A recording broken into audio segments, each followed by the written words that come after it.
What's up, amigos? It's the Prodigy Maker Minute with Chris Lewitt. As you may know, I'm the former #1 for Cornell University, pro circuit player, elite junior development coach, and author and educator, author of The Secrets of Spanish Tennis and the Tennis Technique Bible. I wanted to talk about magicians versus mechanics, and it's a spectrum that was developed by Paul Annacone, who's, I think, brilliant, very famous coach and analyst of the game. And he talks about how there are players with different personalities and different learning styles. And you have on one side of the spectrum, you have magicians, and the other side, mechanics. And I think it's just a great way to categorize and to try to understand your athlete, your tennis player, whether that you're a parent watching or you're a coach watching, or if you're a player yourself. It's important to know how you learn best. And that way you can structure your training program accordingly. And I think that magicians, just to describe the different categories for you, magicians are very creative types. They're spontaneous. They like to play. They like to create. They like to typically play a lot of points, and they like to compete, and they like to have open environments where they can work different strategies. They can employ creative patterns, things like that. And they feel very stifled by rote repetition and closed drilling. On the other side of the spectrum, you have mechanics who are very analytical by nature. They like the repetition. They like a closed environment where they can work on maybe one shot over and over and over again. They like mass repetition. And they are deliberate minded people. They like to do things very systematically, and they don't like a lot of they don't like an open, chaotic environment typically. So those are sort of like a quick summary of the different personalities. And then there's people that are kind of in between. And I've talked about this in other videos, but I just think it's so important to the learning process. It's important if you're a parent to know the way you learn best. If you're more of a magician, you're more of a mechanic. And for a coach, the same.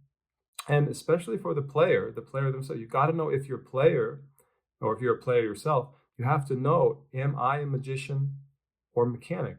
Am I more mechanically minded, or am I more magician minded?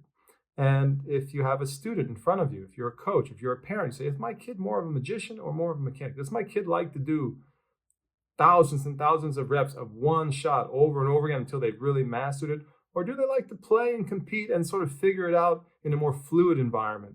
And I think that important question, you've got to answer that important question if you're going to create the most productive learning environment for your kid, for yourself, for your player. Very, very important. I think where coaches go wrong, where parents often go wrong, and where players go wrong is let's say parents or coaches, they put their kid in an environment that's better. Let's say they have a magician. They put the kid in an environment where they're learning rote repetition, skills, repeat, drills. That kid is going to go crazy. If they're a magician, they're going to go crazy in that kind of environment. And vice versa, contrarily, if you have a mechanic and you put them in a games-based program where they're playing lots of points, they're competing all the time, they're asked to create a lot of interesting patterns and different patterns and things like that, and all they want to do is just drill a shot that they're struggling with.